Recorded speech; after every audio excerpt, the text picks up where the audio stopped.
Alam mo, kalilinis lang po nitong harap na ito, pero ayan po, nanlaglag po ang mga palapa.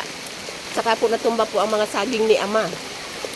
Sayang po, ang lalaki pa naman po ng bunga nito. Ay nakaharang po dito sa daan, kaya po ating atagain ito. Mapurol. Alam nyo guys, sa taas, umakyat ako dun sa aking garden, ay puro palapa na po yung aking tinanim doon, kaya akin na pong natanggal yung iba. Ang mga papaya po ni Daddy, ni Inay, ay nalagas po lahat. Wala na pong pansyangge yung nanay ko. Dami pong natumba na. Tawag dito ay papaya. Yung malalaki po tsaka maliliit ang bunga. Native at tsaka po yung malalaki ang bunga. Ubos na po. Ilan na lang po yung natirang nakatayo. At ang natira pa man din pong nakatayo ay yung mga pangit po ang bunga. Yung pong magaganda na malalaki ang bunga ay ubos po lahat. Yan, atin lang po. Para lang po makadaan po ang katauhan dito. Tulpin puro naman itong itak ni Daddy. Ayan, nabasa na po ang aking cellphone. Ito po ay aakyat po ako sa taas kasi kapakita po sa inyo mga mga natumbang mga saging.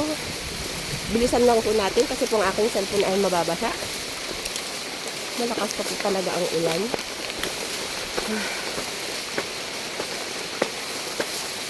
Ito pong ano na to, rastas ng kapatid ko ay pinapalinis po.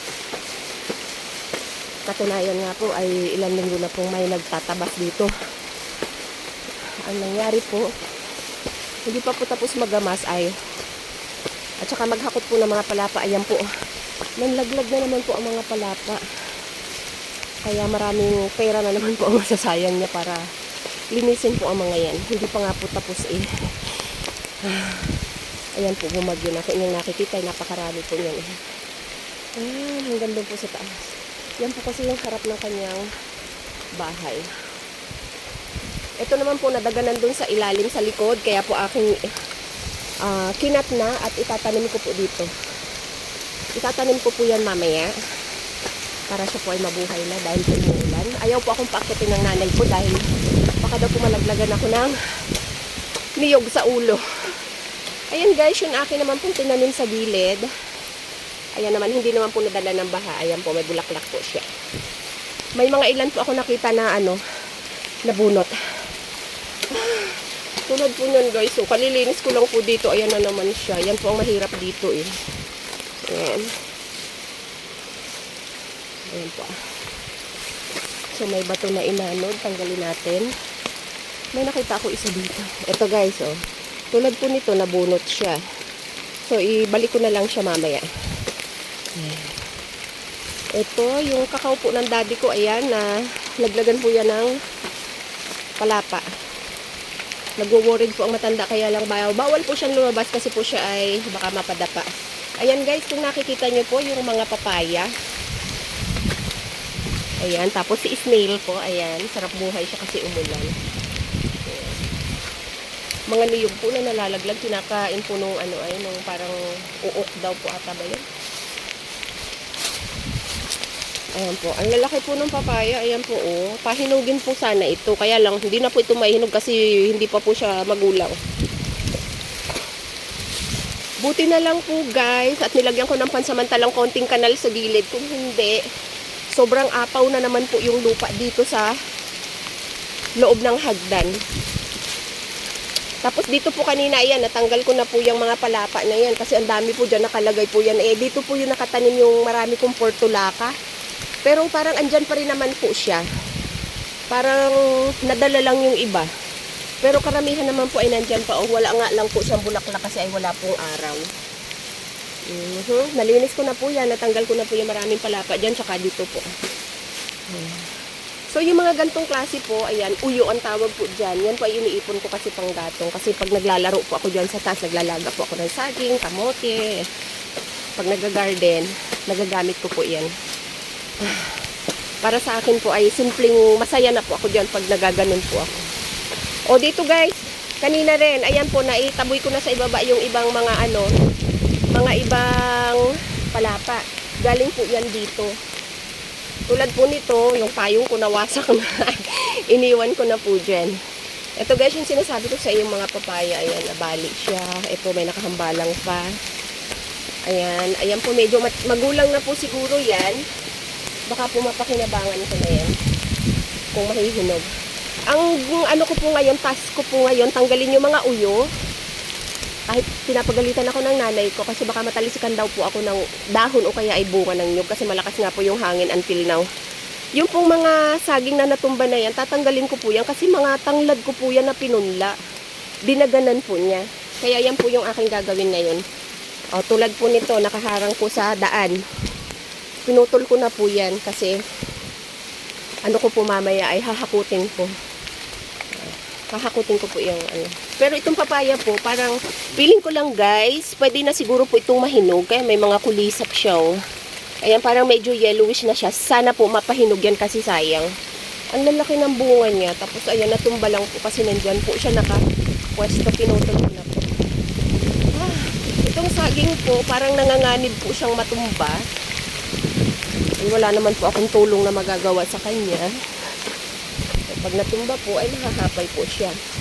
Tapos dito naman po sa mismong rest house ng sister ko, kung makikita nyo guys, magsimula po muna tayo dito. Ito po yung sa likod, ito po yung pinagtaniman ko yung bandang dulo po ng rest house. Instead po na damo ang tumubo, nilagyan ko po yun ng tanglad na binhi at the same time po is, yun nga po, pantaboy ng ahas. Hanggang dun po yan sa baba. Kaya lang po ay, yun nga guys, ay yan po. Nahapay ko na po yung ibang nakakalat dyan kanina. Marami-rami na po akong naalis dyan kanina na saging na sabayan po. Ayan pa po. Pinuputol-putol ko po ng madami para laang po aking mabuhat at hindi ko naman po kayang buhatin ng isahan at mabigat po. Ayan guys, tingnan nyo naman kawawa naman yung dati. Kasi syempre, di ba? Pinaghirapan niya tapos ganyan yung nangyari. So guys, ito naman po yung maliliit siya pero mga mahihinog na po ito.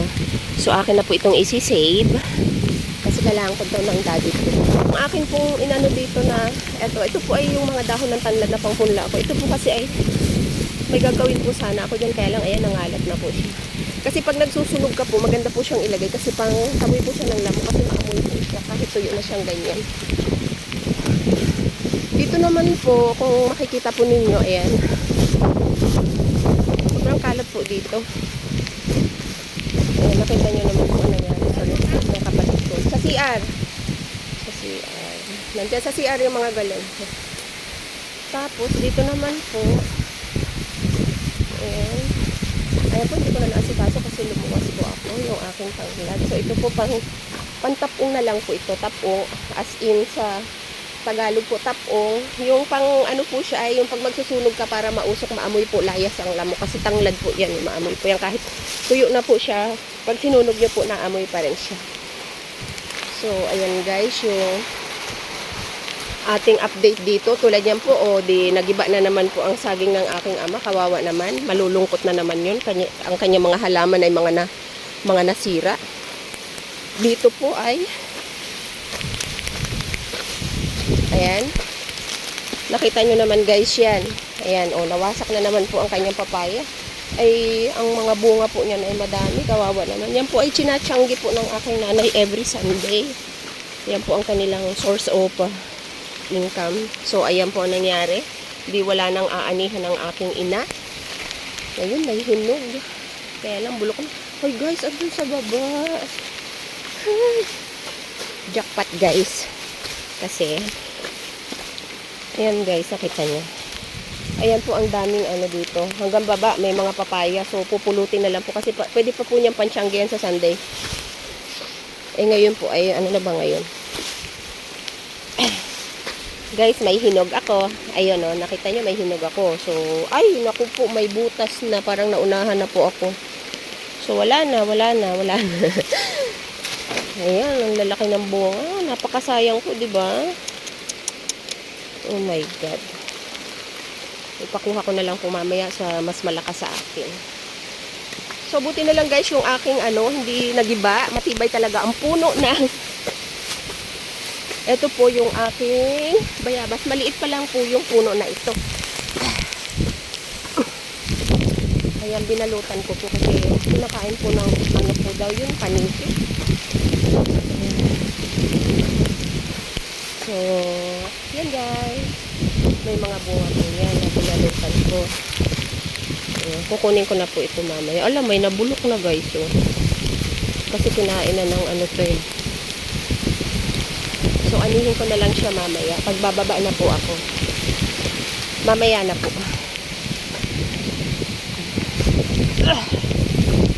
So, ito ang malaking problema ko kasi ang dami kong lilinisin.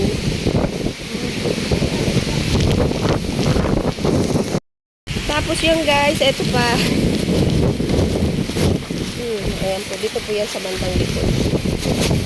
Wala na po halos yung tira dun sa papaya ng inay. Tapos etong halaman naman ng aking kapatid, nakita nyo naman. Ayan, nadaganan po. Merong magaganda po yung halaman na nandito.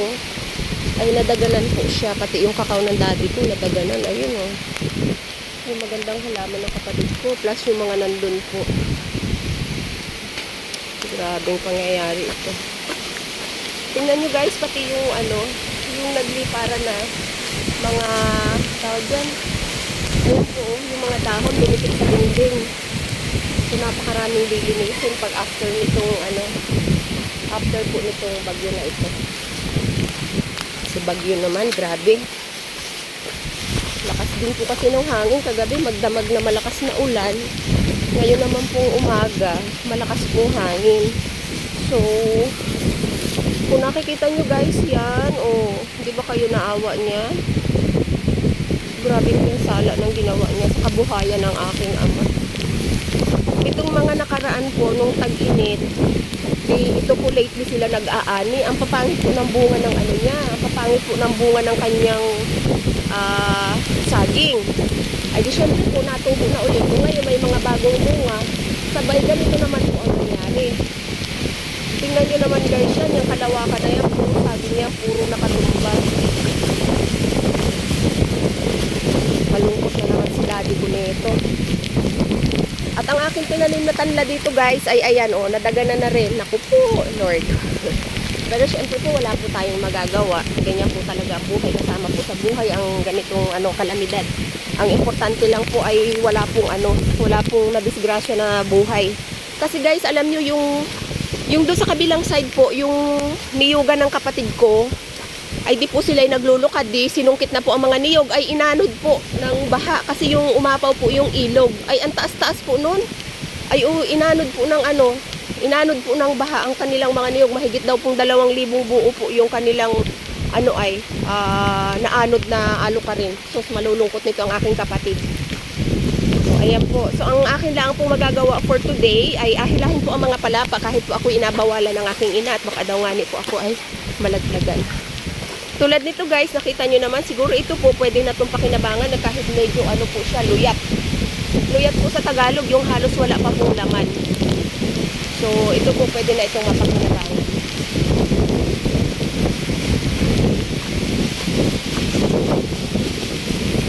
Napakalakas po ng hangin kung inyo pong nakikita.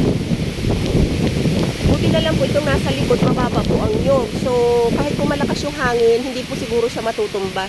Awan ko lang po yung anahaw. Gawa ng, pag natumba po ay dali po ang salamin ng aking kapatid. Ayan, ay uuwi pa naman sila. Sabay ganito po ang nangyari sa kanyang kabuhayan. Sa kanyang kabahayan. Ayan. So, yun lang guys. Tayo po ay maglilinis po muna ngayon. Ipakita ko po yung mga papaya na napulot ko. Ito pa lang po yung napulot ko. Nakita nyo naman po yun. Nandun sa baba na napakarami pa. Di hahakutin ko na lang po muna dito yun.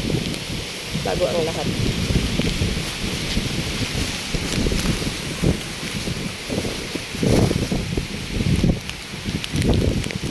Yun lang guys. Thank you for watching. Bye for now.